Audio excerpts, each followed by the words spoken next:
Happy Monday, Dog Nation. Welcome into Dog Nation Daily, the daily podcast for Georgia Bulldogs fans, presented by Pella Window and Door of Georgia. What a fascinating weekend it was. Starting on Thursday with the NFL Draft's first round, then culminating with a record-setting haul for Georgia in the draft. 9 players taken overall. Great day for the program to celebrate on that, but also really interesting. This is what we're going to spend a lot of time on to start the show here this week, and, of course, throughout the week, looking at what the national champions are doing over the course of the last 3 years when it comes to this draft, and how Georgia kind of joins that conversation, maybe more starting even during the 2021 season ahead of next year's 2022 NFL draft. That's where we'll begin today. Georgia got some good news on the recruiting front.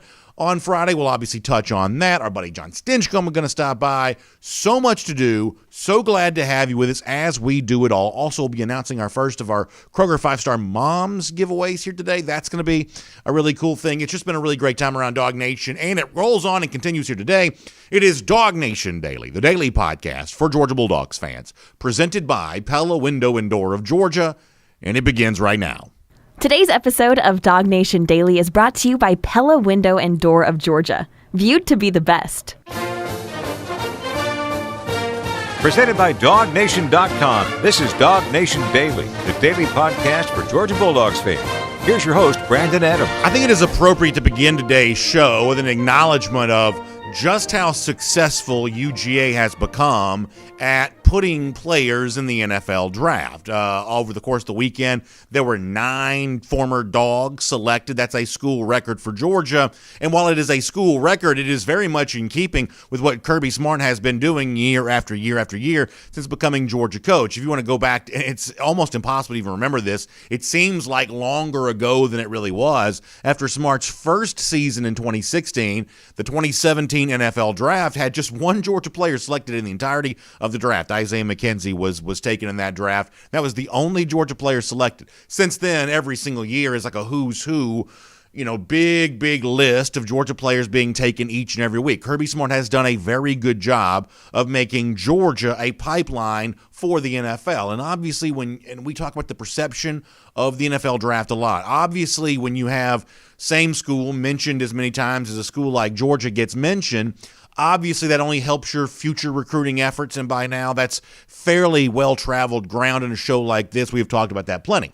But on Friday's show, one of the things I also started talking a little bit more about, though, is what the NFL draft also tells us about the final frontier for UGA. And we all know, someone like me who cheers for the program, someone like you likely cheering for the program if you're watching the show right now, we know the thing that Georgia hasn't quite done yet, for all the things that Kirby Smart has done, and for all the thresholds he's crossed over at UGA, the one final frontier that quite hasn't been achieved yet is winning that national championship. And I don't think there's any doubt that the NFL draft kind of points you in the direction of how you eventually get there. And it is not, I have to say, the kind of total draft pick number that Georgia seems to really show up on lists very high each and every year on. In fact, let me show you this from the 2021 NFL draft. The schools that are producing the most draft picks. You're probably not surprised to hear that Georgia is kind of like right there near the top, tied with Notre Dame with 9 picks in the 2021 NFL draft.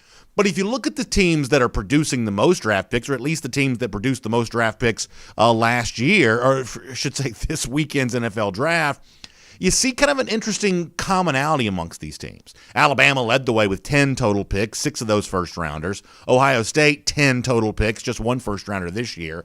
Then, as I said before, Georgia and Notre Dame both had 9. Florida below that had 8, the 2 first-rounders included. Michigan had 8, and LSU had 7, 1 first-rounder there after having a gigantic haul a year ago. And keep the graphic up just for a second if you don't mind, because here's what I think is really interesting about the schools near Georgia in terms of total overall draft picks. Now, Notre Dame did make the college football playoff, but was blown out by Clemson in the ACC title game, and then blown out in the semifinal game they also played in. Florida has 8 total picks. That's just 1 behind Georgia, but Florida lost 4 games a year ago. Michigan is largely thought to be an underachieving team, despite the fact they are near the top when it comes to total draft picks produced. And LSU, obviously a lot of attrition off last year's roster, but 7 total draft picks didn't help the Tigers seemingly much on the field this past season. I think there's a fairly clear takeaway from all of this. And the clear takeaway takeaway is, while it is really good to have a high number of total draft picks, and it's the kind of thing that Georgia ought to celebrate and publish graphics and, reach out with a message to recruits, and they ought to, you ought to use that to your advantage from a recruiting sense, and I'm all for that. But in terms of really connecting dots to what leads to a national championship, it is not, you have to say, the total number of draft picks that's getting that done. Really, it's more about the first round picks you're producing. Alabama only had one more pick than Georgia did in the entirety of the draft, but 6 of those were first rounders. And obviously, when you watch Alabama play this past season, you see a dynamic level of play on both sides of the ball that is clearly generated by high-end talent playing at a very high level.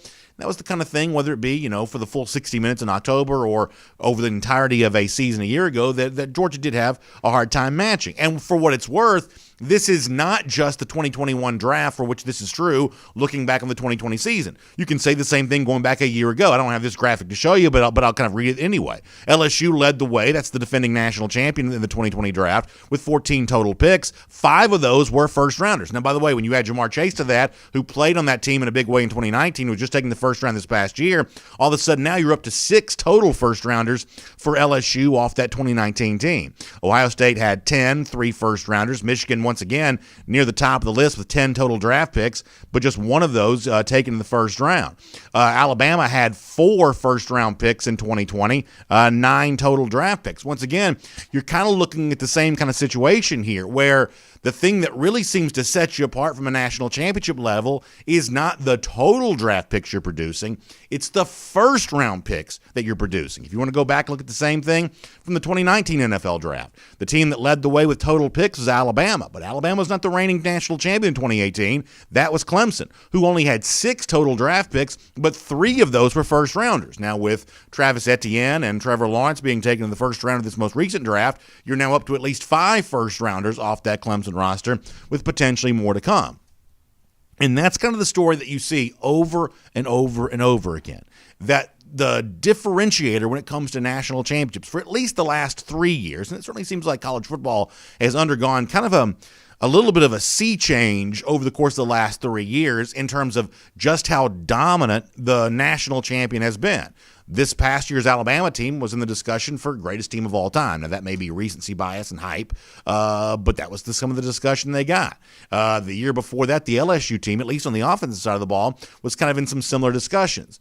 You may not say that about Clemson for 2018, but you certainly said that a lot about Alabama as they ran through most of the SEC there in 2018. Then, lo and behold, the national championship game, Clemson just absolutely walloped them on the way to their national championship, a second in a 3-year span when it comes to Clemson. We've just seen a level of dominance from recent national champions that has, set it up, this current era apart from almost any previous era that we've seen in college football for just how good you have to be to truly be a national champion. And there's no reason to think that 2022, or I should say the 2021 season that we're about to have, is going to be any different. So as we get ready to now move into an off season, in the late spring and summer will go by fast, all of a sudden we're playing games in the 2021 season.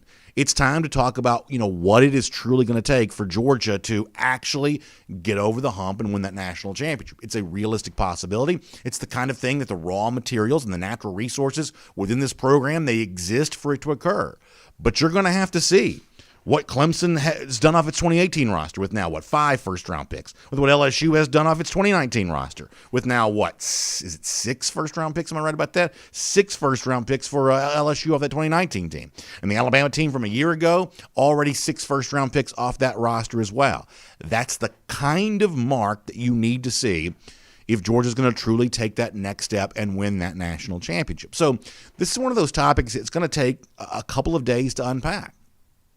When you look across the entirety of the Georgia roster right now, you see great potential for this. You see a JT Daniel at quarterback. You see a couple of potential running backs. You see maybe some potential there at the wide receiver spot. Maybe some potential there at the offensive line. Certainly plenty of names on defense. The former 5-stars like Trayvon Walker or Nolan Smith, or an anchor for the defensive line like a Jordan Davis, or on and on and on you go. You see plenty of potential. Nakobe Dean at linebacker. You could add him into that discussion there as well.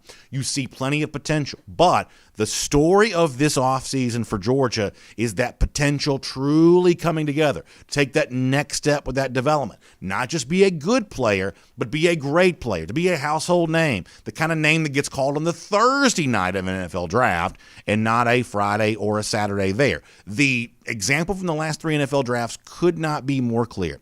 The teams that are winning the national championship are the teams that are producing the most first-round picks. And it's not 3, and in some cases not even 4. It's like 5, 6. It's big, big-time numbers. That's the national championship threshold right now. Georgia has a chance to achieve that, but it's going to be a long off-season of hard work to actually be able to get that done. My name's Brandon Adams, and this is Dog Nation Daily, the daily podcast for Georgia Bulldogs fans. We're presented today by Pella Window and Door of Georgia, and glad to have you with us no matter how you get to us today. Live on video, of course, 10 a.m., Facebook, YouTube, Twitter, Twitch. We're on the radio at noon on Athens Sports Radio 960 The Ref, and we are available as a podcast wherever you find them, including the world-famous DogNation.com. So glad to have all of you with us. And as I said before, we're going to spend a few more days kind of looking at some of these potential first-rounders for Georgia and the recipe needed for UGA to match the 6 that Bama has done, the big number that LSU put up, and the Clemson before that. That's the next thing for Georgia, and we're obviously going to spend a lot of time talking about how the Dogs get all that done. Of course, as I said before, brought today by our friends at Pella Window and Door of Georgia. I love Pella, especially this time of year, because, listen, I love to crank up my AC and, just keep that thing going all spring and summer. Big, heavy-set guys like me, we like air conditioning. That's probably not new information for you. Well, it's important when you run that AC, because let's face it, electric bills and things like that are expensive. You want to keep the AC inside your house. That's what more energy-efficient windows and doors can provide for you. They also make your home look better on the outside, and that's kind of a cool thing, too. And nobody better at providing all this for you than our friends at Pella Window and Door of Georgia. They're a nationally known company, means you get unparalleled resources. They have a locally family-owned branch right here in Georgia, which means you get unrivaled service. It's all the things that Pella Window and Door of Georgia can do for you. They can set you up for an easy consultation, and they'll explain all your installation options and everything that's kind of there for you, show you product samples, and it's just a really good walkthrough and education process for you to be familiarized with everything that Pella Window and Door of Georgia can do for you. Also offering great savings. You can currently get 10% off your entire order or 0% APR for 24 months. So please make sure you check them out. They are viewed to be the best. You can get in touch with them, 678-638-1496. That's 678-638-1496, or on the web, pellaofga.com/dognation. pellaofga.com/dognation. Just do me a favor. Tell them that BA from Dog Nation Daily sent you, and tell them I said they'd take good care of you, because I know they are going to do that. All right, we're going to get John Stinchcomb in just a moment. Before that, though, let's go around the doghouse and away from the NFL draft here just briefly, just for a minute. Let's talk about big news for Georgia on the recruiting trail on Friday when 4-star wide receiver Denali Morissette made his pledge to UGA. I believe we have the graphic that Morissette shared on social media as a way of making this full and official. Morissette now in the class saying staying home, and that has really become a theme for Georgia, keeping those dogs at home. Big time success in the state of Georgia for the class of 2021, and now some of that same kind of stuff for the class of 2022. Of course, Morissette's one of those guys that knows this this group of 2022 recruits that seem to sort of gravitate in the same orbit of quarterback Gunnar Stockton really well, Oscar Delp and Kojo Antwi. Delp and Antwi, of course, UGA recruiting targets. They are not UGA commits, but Morissette is now in the fold on all of this. And on Friday, knowing the fact that Morissette's announcement was coming that afternoon, I had a chance here on Dog Nation Daily to talk to Jeff Sintel about exactly what Morissette is as a player. If Georgia was lucky enough to get him, what they would be getting. And I thought Jeff gave a very interesting answer. Let me let you hear some of that right now. He's a guy that you saw him last year finally get connected with a big-time offense at Brookwood and a big-time quarterback in Dylan Lonergan, a 2023 arm that has gotten all the offers, just picked up an Alabama offer lately, and he became unguardable, really, in some of the biggest games last year for Brookwood. I remember games where he has like seven catches, 200 yards, 3 touchdowns. You see him at the 7-on-7 events, very hard to cover. Yeah, very hard to cover there, and a guy that, as Jeff said, kind of put up big numbers for Brookwood a year. I think he's actually at North Cobb now, but he did play for Brookwood a year ago and put up some big numbers there in that offense. So it seems like there's a lot to like about Morissette, and we know the wide receiver position is going to be a sort of key position of need for Georgia for this class of 2022. So Morris set the next step in all of that. That is certainly great to see. And that is around the doghouse here on Dog Nation Daily here today. I also want to give you a brief announcement about one thing. So on Friday's show, we are going to kick off a period of time leading up to a big event we're going to be doing in and around the sort of Battery Truist Park area on May 21st in connection with the Atlanta Braves Alumni Weekend. We're going to be telling you more about that coming up on Friday. This is going to be a really fun thing. I'm actually broadcasting Dog Nation Daily on Friday morning from the Battery just outside Truist Park. I'm actually going to the Braves game that night. Looking forward to all of that. And it's all in kind of in mind of the fact that the month of May is just going to be a huge month here in the A when it comes to the Atlanta Braves. A lot of big stuff going on there at Truist Park. So I want to make sure you're aware of this. There are 13 games in all for the Braves in 17 games, I should say in 17 days, in a stretch going through the month of May. Chance for you to see Freddie Freeman, the reigning National League MVP, obviously Ronald Acuna, who's been as hot as anybody to start the season. All of this going on around there. Big time promotions going on as well. It's the Napa Auto Parts cap giveaway coming up on May 7th. The Kids cap giveaway on May 9th. How about the MV Free Freddie Freeman bobblehead coming up on May 23rd there as well. Of course, Phillies and Blue Jays in town here to start the month there as well from the 7th to the 13th. Mets and Pirates coming in later on in the month there as well. And one of the most popular events each and every year is back this year again. That's Alumni Weekend from Friday, May 21st through Sunday the 23rd. This is such a fun thing. Parade, Q&A session with former Braves players, autographs there as well. So it's going to be an awesome time for you to get your friends together, mom for Mother's Day, family. I know my kids are dying to get to a game because obviously it's been a long time since we've been to one. So hopefully we're all going to be able to do that here very, very soon, and a lot during the month of May. You get the chance to do that there as well. It's braves.com/tickets. That's braves.com/tickets for more information on that. Big month. May in the A, in and around Truist Park. Cannot wait to celebrate all of that with you, and I'll see you there Friday for Dog Nation Daily. And, of course, getting ready for a big event we're going to be doing on May 21st as well. This is going to be a ton of fun. All right, it's great to have all of us here today on Dog Nation Daily, presented by Pella Window and Door of Georgia. A lot of fun coming up, but for now, let's get ready to talk to our buddy John Stinchcomb. And that was for our podcast and radio audience. John, apparently not ready to go just yet, so we'll have some time to kind of catch up with him, and we will see everything that's going on there. And, of course, glad to have all of you with us there, too. What do you say we do this while we wait on John? Let me kind of break this traditional protocol. I'll jump in here. I'll pull in a few comments, and we'll kind of get rolling here on some fun stuff all the way around as we have a great Monday, talk some NFL draft, and kind of go through all of that. Let me pop over here on Facebook for a moment first. We'll do a couple of YouTube comments. Maybe after that, John will be up and rolling and then ready to go after that. Tennille Calvino says, good morning, John, and we'll get a chance to say good morning ourselves here coming to him in just a little bit. Greg Childers says, disappointing past week for the baseball teams, both UGA and the Braves. Yeah, obviously the UGA series against Auburn, huge setback, big disappointment after what had been a nice run as of late for Georgia in SEC play. Not a pretty showing, though, against Auburn, I guess worst team in the SEC. Not a good weekend for the Dogs there at all. That was not good times. Moose Thames also bringing up Tennessee. We're going to talk later on the show about some of the draft futility of some of these other SEC teams. And it's really, you talk about, kind of instructive. We talked off the top of the program about Georgia in terms of winning its national championship, how the draft kind of predicts what's going on with that. If you want to look a little farther down the trough, schools like Tennessee, even Auburn, that had just 4 draft picks in total. I mean, it's really a sign of kind of who the have-nots are in the SEC, especially in comparison to the higher, level of play here.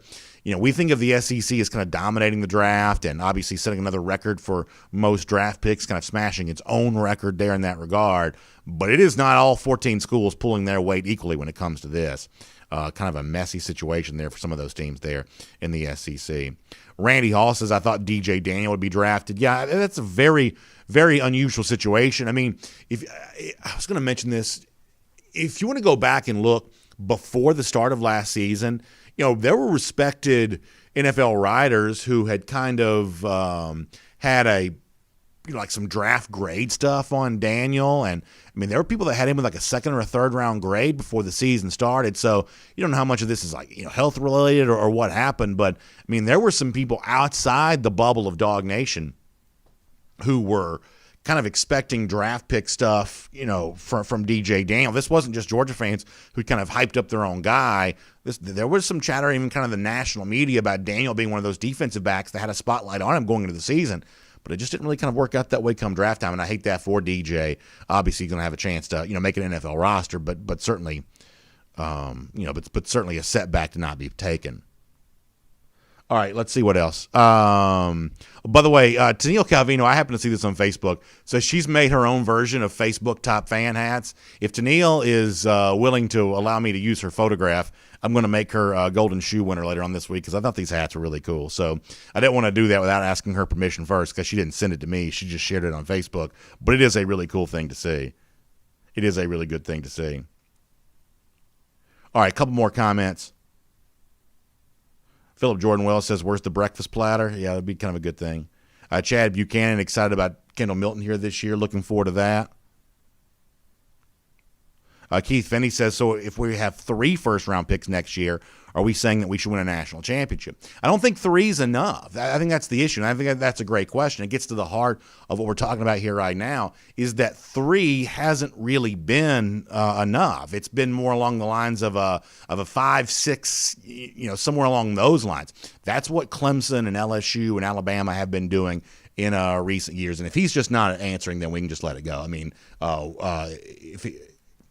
Is the phone Michael, is the phone working, or is he just not answering?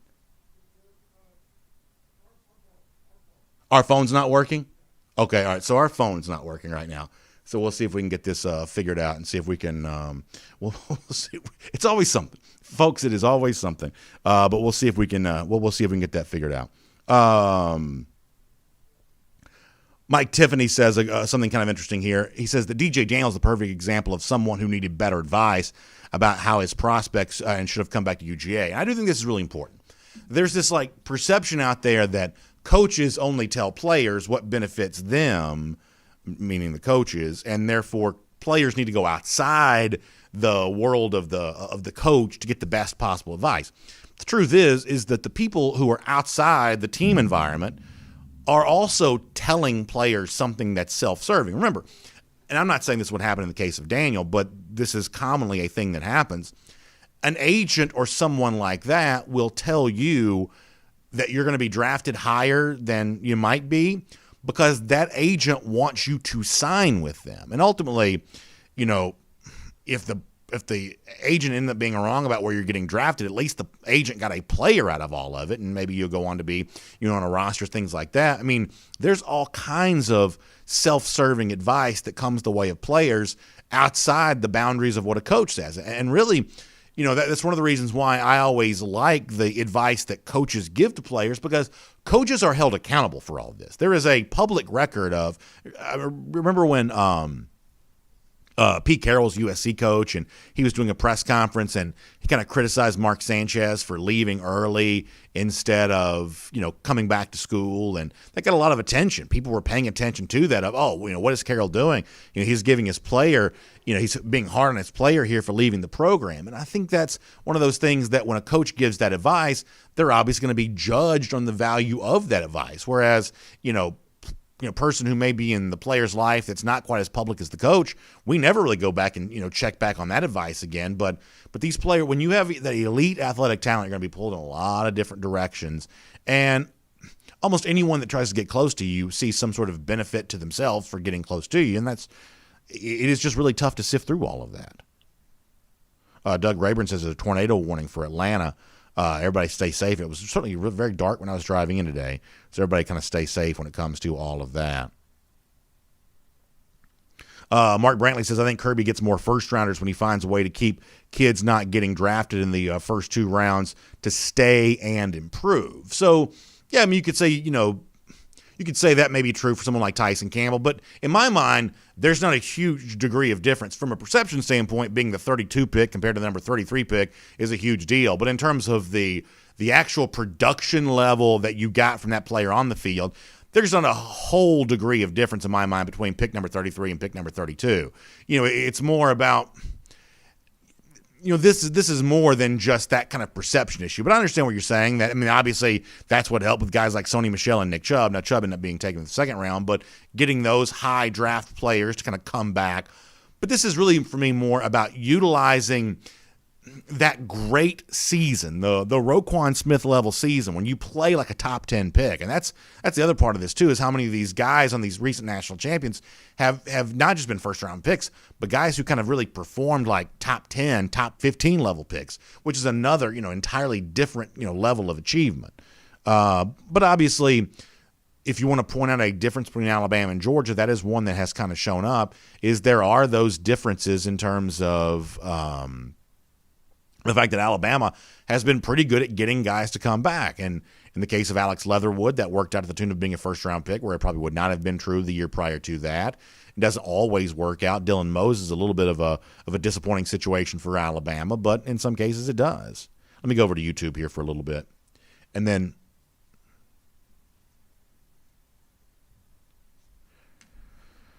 all right, let's see what's happening over here on YouTube. DMart42 says, about Louis Riddick, he says, when he's high on a dog, he's usually right. I didn't want to make a big deal about this during the regular show, but I will say this now. Did y'all feel like a lot of the draft, I watched my draft coverage on ESPN, a lot of the draft coverage I thought of UGA was just kind of negative, and I'm not typically one to kind of make too big of a deal about that, but there was just kind of this sort of tepid, lukewarm response to me about every Georgia player that was taken. I thought that the whole thing was a little bit weird, and including some of the stuff that Louis Riddick said when Eric Stokes got drafted. And I know I wasn't watching the draft when Campbell got drafted. I was coaching my son's baseball game, but some people said the same thing about that. And then there's just a lot of weirdness in the way that some of these draft picks were talked about. Jay Shipe says YouTube's a mess today. Well, I guess what else is new? Nature Gator says Fisher and Mon proven greater than Mullen and Trask in the draft BA. So Kellen Mond was drafted behind Kyle Trask. So Florida folks here to take what they think is a dub for that, a win for Kyle Trask being selected in the second round. So by all means, congratulations. By all means, congratulations. Christopher Rule says Georgia and Kirby Smart did represent Georgia in a great way over the 2021 NFL Draft weekend. 9 UGA players taken. That's an all-time Georgia record. Yeah, no one denies that's an incredible feat and something that Georgia ought to be proud of. But what we said off the top of the show was, though, is you've still got to look at the differences between what national champions have done and what Georgia's done. I don't think the difference could be more stark here. There is just an obvious gap in terms of that high elite top-end talent and the performances you get from those guys on the field during a national championship season. I think the draft clearly articulates that. You can have two things be true at once. On the one hand, it's great for Georgia that it has so many draft picks, but if you look at the teams that had similar number of draft picks, they didn't all have great seasons either. That total number of draft picks, unfortunately, is just not a great predictor of on-field success the way that total number of first-round picks seems to be. And as one of our other commenters mentioned before, it's not 3. I mean, last year, I think Mississippi State had 3 first-round picks.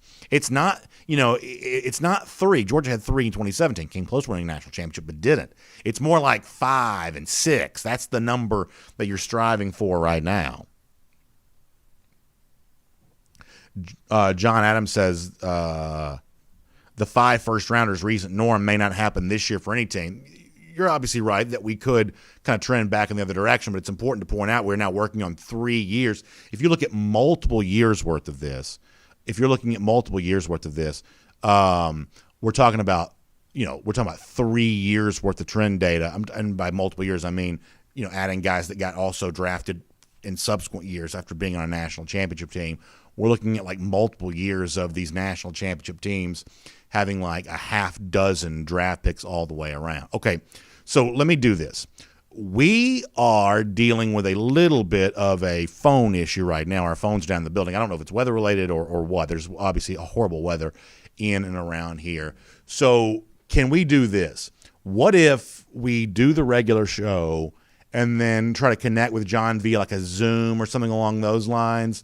Okay, so we do have bad weather in the area right now. So what if we try to connect with John via a Zoom or something like that and then put that up for the podcast later on? So we have no phone right now. So we're going to roll through the rest of the show.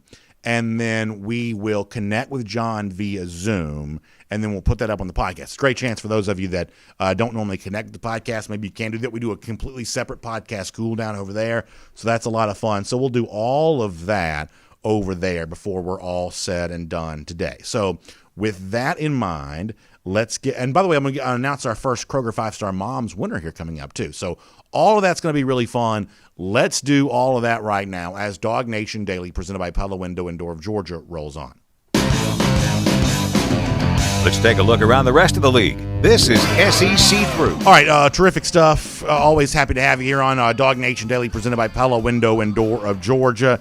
And, of course, I wanted to do this. I'm really excited about this. We've been telling you about this for a while.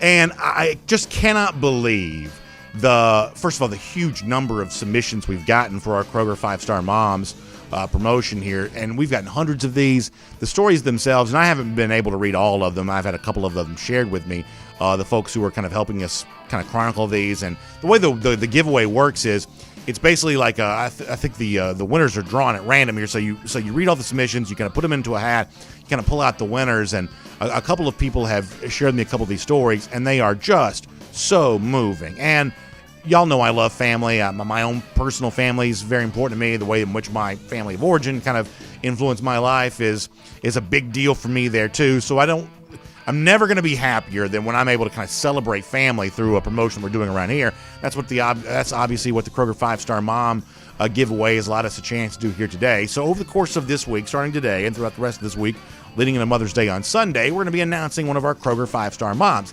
Today's submission comes from Ken Feinberg, who tells us about his mom. What a great story this is. Now, she's a big Ohio State fan, but she still loves watching Georgia games, invites him over the house to watch Georgia games. She even watches the Georgia games, he says, when she's not there, even though she's originally a Buckeyes fan. So always nice when you can have a conversion story, and this is an example of one of those.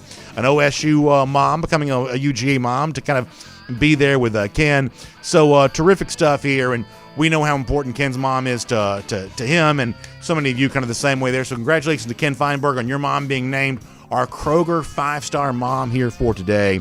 And of course, don't forget, as we head towards Mother's Day, you can certainly treat your mom like a 5-star mom with all the big things going on there. Krogers.com/Mother's Day. This is the website to go to. Greeting cards, gift cards, brunch ideas, and if you want to kind of do your own brunch thing there. Also great savings on some of the gifts that we like to give this time of year. Patio furniture, things like that. It's all there at your local Kroger. They're going to really help you treat all the moms in your life like 5 stars as we head towards Sunday. And, of course, I'll be ready tomorrow to do another Kroger 5-Star Mom giveaway. With that said, let's do our SEC through here and talk about the league here just for a moment.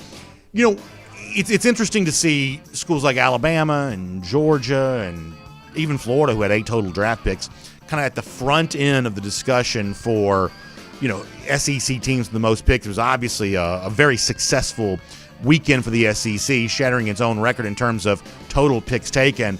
I think in totality, I think there was it like 1 out of every 4 players taken in the draft was an SEC player? I mean, it's just really amazing when you think about how many college football players there are. Beyond just the Power 5, all these college football players, and yet so many of the draft picks obviously hail from the SEC.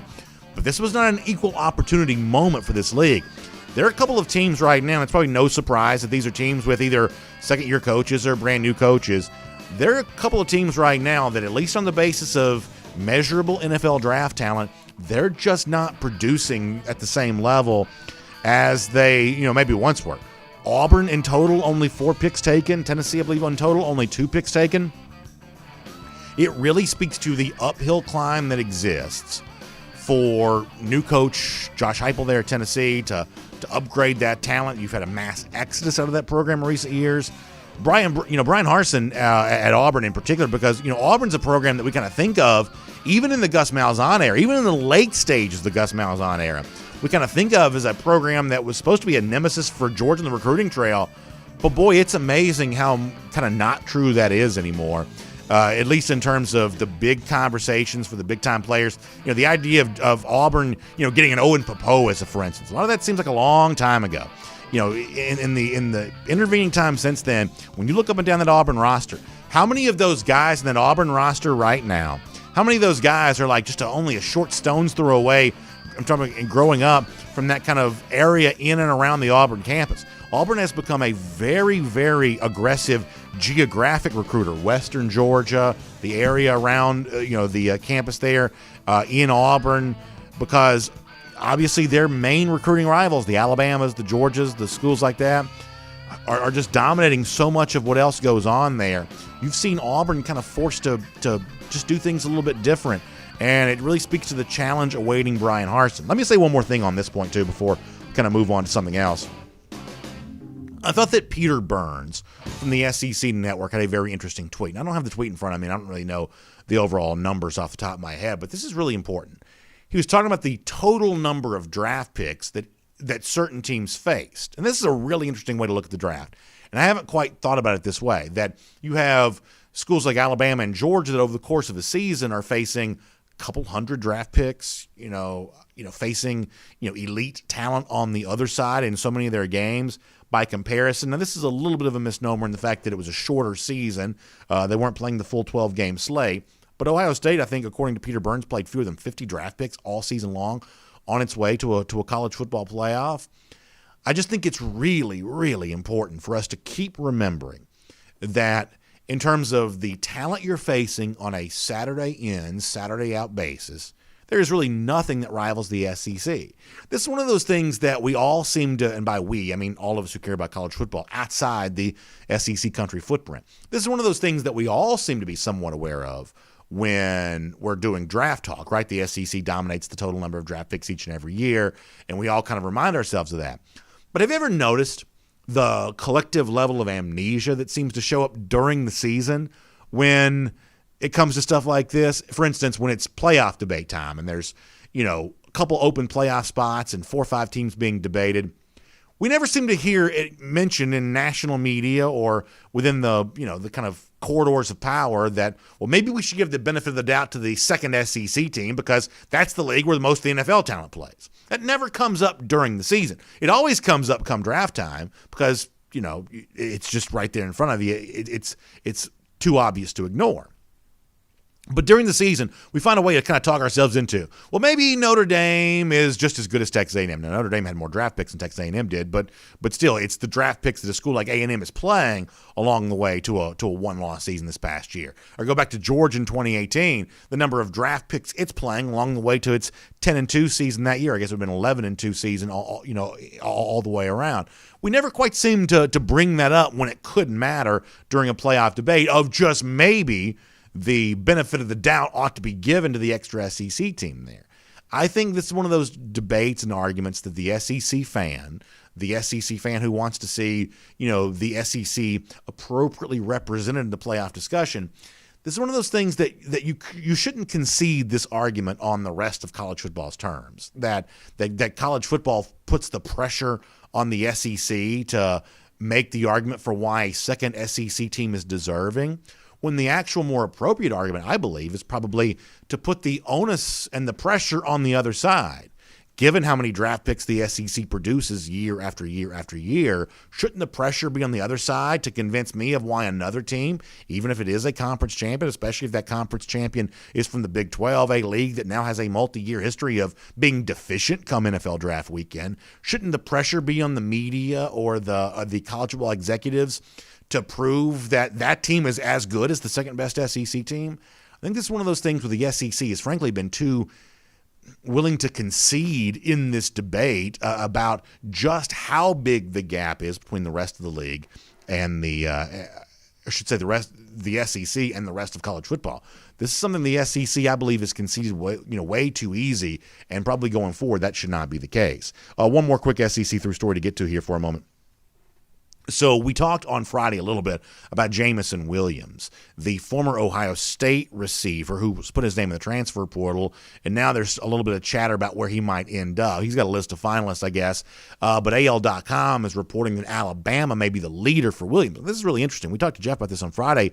I guess the thought was that Williams wanted to leave Ohio State because the wide receiver room's too crowded. All of a sudden you go from one crowded wide receiver room to another because Alabama obviously has a huge haul of 2021 wide receivers, but that seems to be the case right now. And you got to keep this in mind. You talk about the perception that's out there when it comes to recruiting. Georgia's trying to upgrade its offense. It's trying to upgrade its wide receiver situation as a way of doing that. But look at the transfer of wide receivers that we've seen just so far here right now. Xavier Worthy leaving Michigan very quickly lands with Steve Sarkisian at Texas, a program with Sarkisian, an offensive coordinator that obviously dominated Alabama a year ago. Mike Woods leaves Arkansas. You kind of wonder where he wants to go. He inserts himself into a crowded wide receiver situation there at Oklahoma. Jamison Williams leaves Ohio State, but doesn't go for a thinner wide receiver situation, goes to a crowded place like Alabama because Alabama has a history of doing big things with wide receivers. Perception really seems to dominate the wide receiver recruiting situation right now, and if it is true that Williams ends up at Alabama, that'll be the latest example of that. All right, so with that in mind, let's get ready to wrap up our program here today. So unbeknownst to me, because our Dog Nation World Headquarters studios, we're kind of in a cave here. We're like in the center of a very big building. Apparently it's like mass chaos outside and has been the entirety of our show today. So for those people who've worked hard to keep us on the air today, in light of what might be a pretty apocalyptic scene weather-wise outside, I certainly appreciate that, Michael Carvel included. And in all seriousness, I hope you're all staying safe wherever you happen to be here today. It has certainly been quite an adventure. How about our golden shoe? Let's give that away here as we go out today. Hope Cantrell sends a great tweet saying, Dog Nation, this is Murphy, and you see a great collection of pictures of her dog Murphy. She says, this golden retriever may not have a golden shoe, but he's a real big Gator hater, which is all I need to know, Hope. We'll make Murphy our golden shoe winner here for today, and Hope, I appreciate you sharing that with us on Twitter. How about Gator Hater Countdown? Nice even round number, 180 days until Georgia gets some revenge against Florida. We'll see you tomorrow, Dog Nation Daily, presented by Pella Window and Door of Georgia. All right, so the weather is apparently a mess here as we roll into our R.S. Andrews cool down. I'm being told we could lose power at any moment. I've already lost cable for our TVs on the inside here. So with the safety and health of our staff in mind here, let me take a couple comments and we're going to get off the air after that. And of course, rsandrews.com makes all this possible. And by the way, speaking of electricity, if yours goes out, you don't want that to happen, but you also want to deal with an electrical issue when it's not bad weather either. And that's what RS Andrews can keep in mind for you. Air conditioning, heating, plumbing, electric. They show up on time. They do the work that's promised, the price that's promised. You can find them online at rsandrews.com. Memphis Dog, happy for Murphy the dog today, the golden retriever, for winning the golden shoe. James Wade says, who has the best chance to be wide receiver one in the SEC? Boy, that's a really good question, James. I don't know that I have a great answer for this right now. Is it Mechie? I mean, I guess it probably is John Mechie, as boring as that sounds.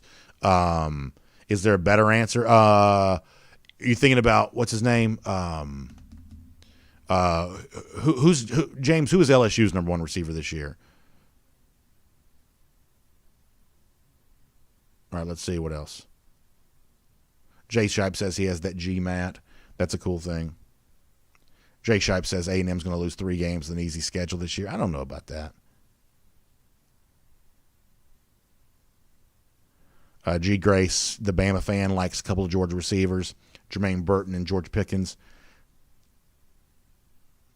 Cody Ledoux says it's because going back to why Jamison Williams may go to Bama, he says because it's Bama develops wide receivers and wins national championships. And listen, I mean, I'm more than happy to give full credit for that. You know, I've said this before that I think in this kind of modern time, in that kind of span of time, you know, in this playoff era, the way in which Alabama has upgraded its wide receiver situation, I just think is really the untold story of that program for why they've been as good as they've been.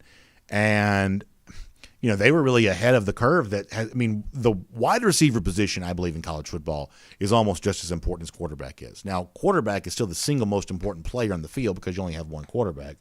What is that noise? You only got... All right, we got to go.